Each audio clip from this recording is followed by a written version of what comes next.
Somebody called me last night and said, why is money important to God? And I said, because money in the realm of God is not notes.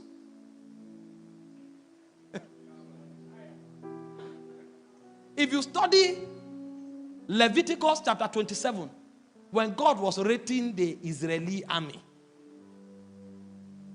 he was rating their strength by money. He said if a child is between the age of 0 to 5, if it's a female, it's worth 3 shekels, according to the shekels of the sanctuary. If he is a male, he's worth 5 shekels, according to the shekels of the sanctuary.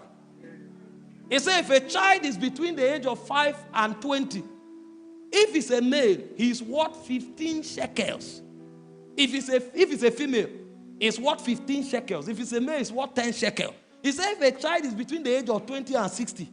So the strength of men was calculated as money. So when you bring money to God in those days, your money represents your strength. Because you use your strength to generate that money. So you brought a note. God is seeing strength. Because you shall worship the Lord your God with all your strength. So your money in the realm of God represents your strength.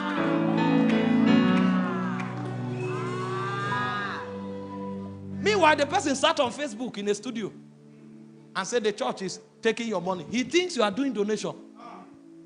Because your money is your strength, your money also is your worship. That's why if you touch God's money, he kills you. Because your money is worship in the eyes of God. Because your money is your blood. The toil, it came out of your toiling. And your toiling is your blood in the currency of the spirit. And so when you toil, it is exchanged for money. So when you bring that to God, God sees it as worship. God also sees your money as your testimony of faith. Because when you labor to get money and you present it to God, you are telling God that I don't depend on my labor to survive. I depend on you to survive. So God is judging your money as your faith. But if somebody doesn't have light, he can sit and tell you, God, don't stop giving to church. They are stealing from you. And because you too don't have light, you will say what this person is saying makes sense. Because your light has turned to darkness. And you will think you are wise until you cross over to eternity. You will now discover that no penny you gave went to the pastor, nor the building.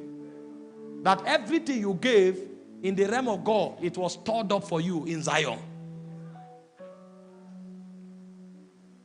So God sees from another plane. And when we come into God's presence, we begin to see from where God sees. I told the person also that the reason God values money is because of how we use it. The way we use money helps God to see our heart. That's why I say where a man's treasure is, that's where his heart is. So when God blesses you with money, he is trying to study your heart. So the book God reads to understand the heart of men is their spending profile. So when God wants to study your heart, he will give you money. If the money goes to vanity, he will now know that your heart is full of vanity. Because in Jeremiah 17:10, he says, I, the Lord, I try the heart. I test the reins to give to every man as his way should be. If your money goes to all your needs, it means you are godless. You have no faith in God. If your money goes to pleasure, he knows that your heart is in pleasure. Because you can be poor and praying for 7 hours every day. It means nothing until you have money. If you have money and you can pray for 7 hours, that prayer now has stature. So God uses your money to study your heart. It also takes money for kingdom to advance. So God wants to see the extent to which you are sold out. You can come on the prayer altar and say, all I am belongs to you. Meteimako una. Meteimako una.